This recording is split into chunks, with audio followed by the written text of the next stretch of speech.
Hi, everybody. Welcome back to the Las Vegas Raiders Insider Podcast. I'm your host, Hondo Carpenter. I am also the Las Vegas beat writer for Sports Illustrated. So it's great to be there. I'm sorry I had my phone on. It just started ringing.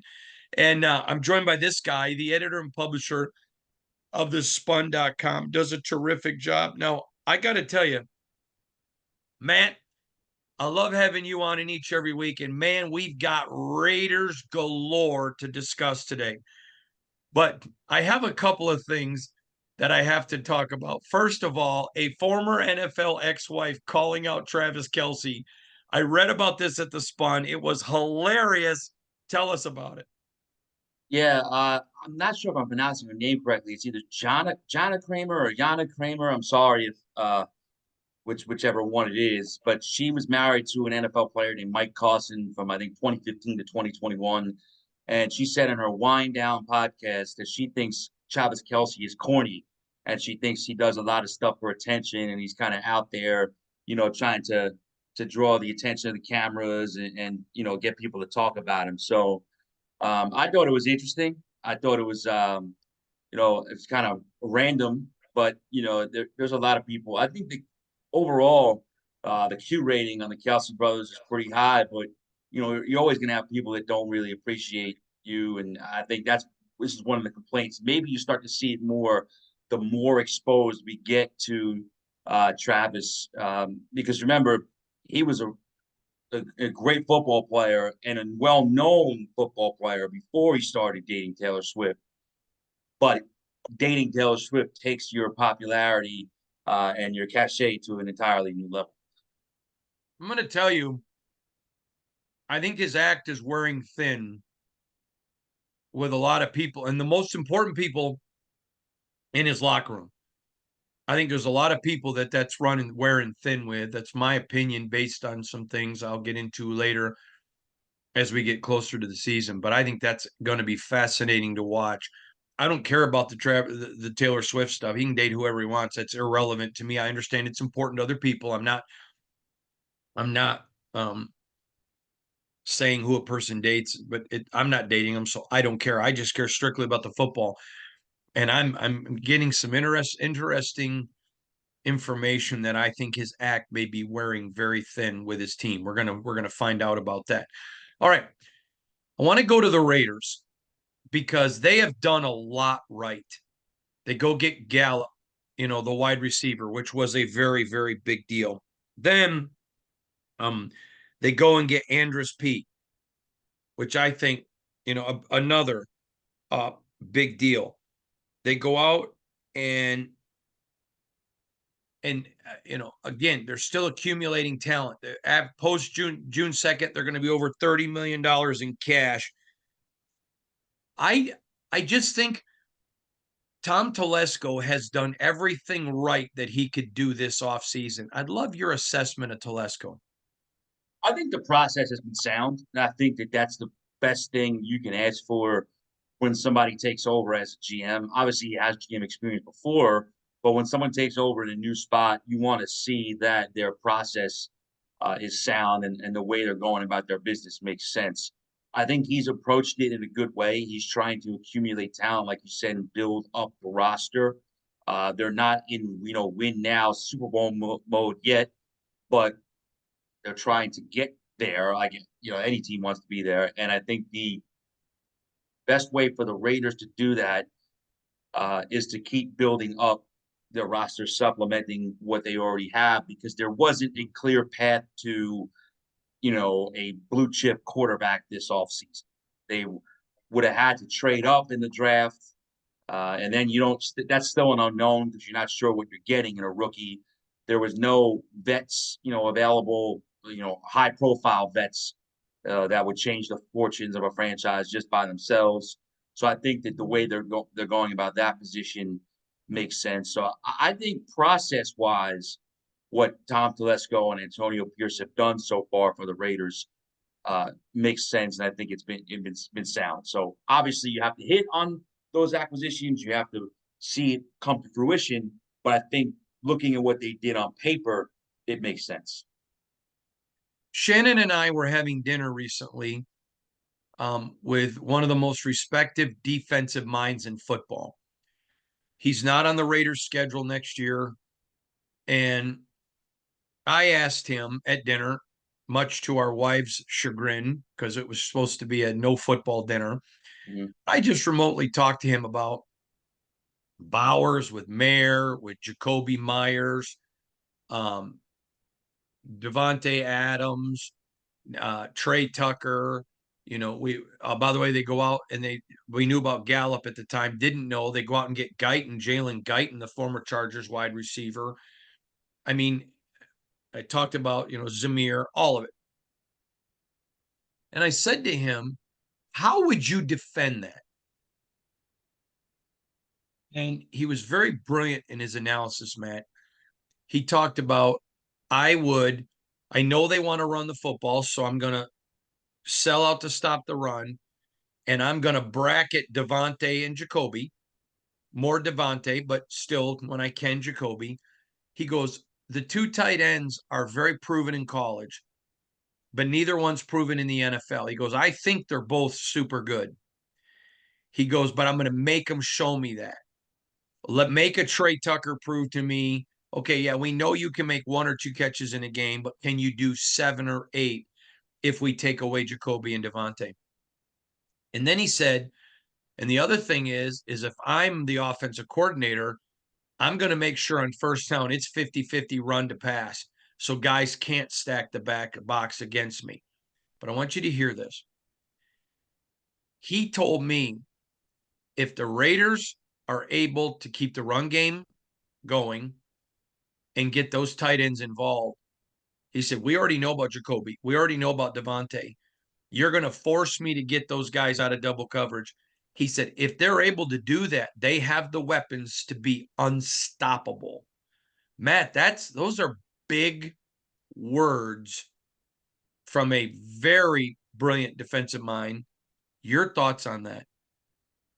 Well, I mean, I think in that case, you know the potential.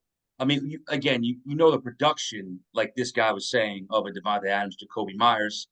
You know the potential of Michael Mayer and Brock Bowers. We started to see some of what Zamir White could do at the end of last year.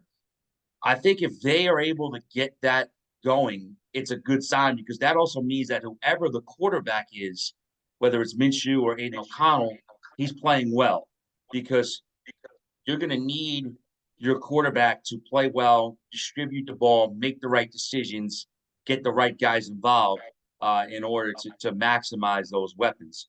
So I think that if that situation plays out the way that the defensive coordinator was talking, where they're able to get these tight ends involved and they're making plays and their defenses don't have to sell out on the run, you're a threat to throw the ball. Uh, then they are a dangerous offense, and that's a great sign for their quarterback play. Hmm. I was also told by someone else that the Raiders are looking at several two tight end tandems in NFL history to look at how they work. Now, we know what Aaron Hernandez did off the field. I'm not going there. I'm not saying that Bowers and Mayer are those kept because they're not. They're good quality men.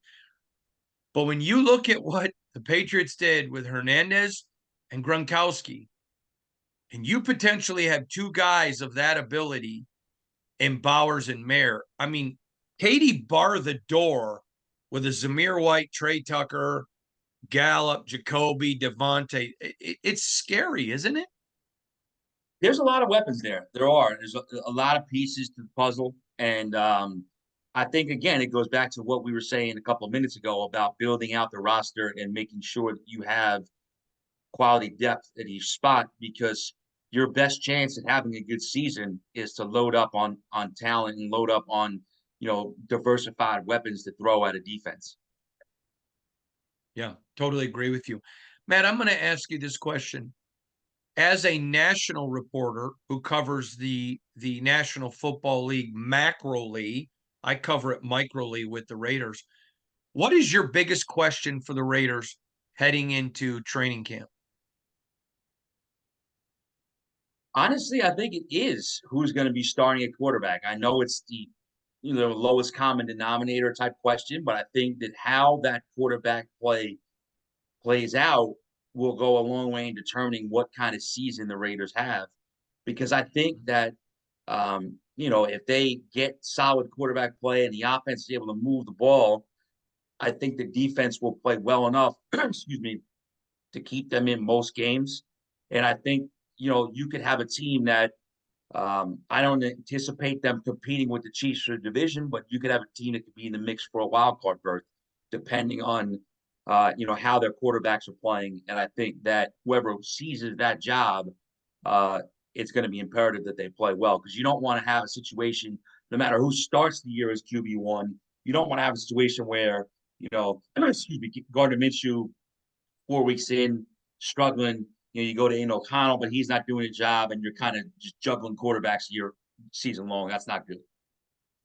Let's talk about the schedule. I think it's coming out next week. How bad would you love to see Thursday night, opening night, in Arrowhead, Raiders, Chiefs? Oh my gosh, man. This is such a humongous ball game. I don't think the Chiefs want anything to do with it. I think the Raiders, I know the Raiders want it. How big of a game would that be? It would be a lot of fun to see that rivalry on that stage. We already got to see, Chiefs Raiders at Arrowhead on Christmas last year. So I think seeing that game in the, opening night would be awesome. If I had to guess, I think the NFL goes with the Chiefs against another team that's more of a established Super Bowl contender, probably, or maybe a rematch of some sorts. But excuse me, I think that would be a lot of fun, and I hope that whenever that Chiefs Raiders game is, it gets an appropriate kickoff time. If it's on a Sunday, I hope it's an AFC CBS prime time, late afternoon game or a Sunday night game, or if you have, your classic Monday Night Football, AFC West, I hope it, gets the recognition. Thanksgiving, Thanksgiving, yeah. Christmas Day. Again, yeah. Could do that again, yeah. Listen, I would love to see it be mandatory every year. Chiefs, Raiders, Christmas Day. Yeah, we've said sort of the way that you have the Lions and Cowboys always playing on Thanksgiving, that was always playing on Christmas. That would be fun. It would be a fun thing. All right, let's turn now. I want to talk about the AFC West. We know about the champion Broncos. We know all about them. There's no disrespect. They're the champions. They're the big dogs. Until you beat them and knock them out of the spot, to quote Ric Flair, to be the man, you got to beat the man. But let's talk about the Broncos and the Bolts. I think the Bolts are getting all of this love when clearly there's a lot of rebuilding. I listen, I think Jim Harbaugh is going to do great there. I am not a Jim Harbaugh hater in the least bit. Got a ton of respect for Jim. But I don't think this is a year where they're deadly. There's too much rebuilding there. Am I missing something here, Matt? No, I think they do have to revamp things, and obviously they're starting at a good place on offense with Justin Herbert, but they've had to rebuild their they lost their two top receivers in Keenan Allen and Mike Williams. They brought in Joe Alt, but they're shuffling around on the offensive line. I think that the Chargers. Now, listen, would it stun me to see them overachieve in year one? Harbaugh has a way of doing that. It wouldn't stun me, but I think that they're probably a year away from being starting to see what you'll expect to see from them. I guess I'll let you get into Denver next, because I have some thoughts on Denver too, but I'll let you go. Let's get to Denver. I think they made a terrible pick in the first round of Bo Nix. I know of several NFL teams that literally laughed out loud at them picking Bo Nix. Drew Stanton, no team in the NFL has a scout whose only job is to scout quarterbacks. That is the job of what Drew Stanton does, and then he sells his content to NFL teams, and he's very highly respected as a quarterback evaluator. Very highly respected. I mean, NFL teams use them, so that should tell you everything you need to know. He did not even have Bo Nix with a draftable grade. Did not think this is a guy that you even draft. Many teams laugh. We're going to find out if Sean Payton's as big of a guru as we think. I think he's a good coach. I don't think he's a personnel guy like his former GM, Mickey Loomis. But they go and get Bo Nix, and even if he is a good player, let's give him the benefit of the doubt. We know he's a good kid. This is nothing to do with his character. He's still a rookie, still going to make rookie mistakes. I think all of this talk about Denver is absurd to me. I certainly think the Bolts are going to be the much better team long term under Jim Harbaugh than the Broncos with Sean Payton. But I don't get it with Denver. I think they're going to be the bottom of the AFC West. Where am I wrong, Matt Halatic? No, I agree. I think that on paper, again, you got to play the games, but on paper, I think Denver's clearly the fourth best team in the division. I think they got themselves in a situation. Now, listen, I understand why they moved on from Russell Wilson. Situation didn't work out, contract, all that stuff. But they got themselves into a bind where they almost had no choice but to take a quarterback in his first round or in this draft, period. And now you go with a guy in Bo Nix who, listen, maybe he proves us all wrong, and maybe we're laughing at ourselves in a few years. But I didn't see it as a first round quarterback. Definitely not in the top 12. I mean, to me, if you're telling me that 6 quarterbacks went in the top 12 picks, it means one of two things. Either this is a historically great quarterback class, arguably the greatest of all time, or some guys are overdrafted and teams got desperate. I think it leans toward the latter. Getting back to Bo Nix and the Broncos, they had a situation where they had to take a quarterback early because their other options are Zach Wilson, they just traded for, Jarrett Stidham and Ben DiNucci. They don't have anyone in position. I don't see much hope for them in 2024. And to top it off, they got rid of their classic uniforms, which are, I mean, they've forever had, even when they changed it over at the end of the John Elway's tenure when they won the back-to-back Super Bowls, they've always had a great uniform. And now it looks like they got like a AFL team uniform. So they're trending downward across the board. Totally. I can't argue with anything you just said. Brilliant analysis by the great Matt Halatic of thespun.com. Lastly, I got to put this out there. The schedule comes out probably next week. So next week on the show, we're going to talk about the schedule. Now, I do 3 schedule predictions a year. Excuse me. I do 2 schedule predictions a year. I do one the day the schedule comes out. Then I do one at the end of training camp, between training camp and the new year. I reserve the right to change my first one, but I live by the second one. The first 2 years I covered the team, I was within 1. The third year, I nailed it. Last year, I predict 9-8. They went 8-9. I was within 1. So usually whoa. That's not true. The first year, I was within 1. The second year, I nailed it. The third year,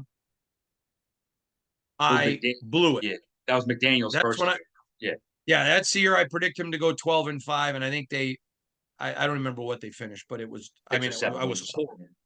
It was horrible. I was terrible. Then last year I was within 1. So my track record is usually right on the money or within 1, with 1 bad year. I don't want to misrepresent myself in a positive way. I'd rather misrepresent myself in a negative way. I apologize about that. But my point to you is, I always make my first prediction, and then you do too, and then we revisit it. So next week, it's going to be interesting. We're going to have our Raiders predictions.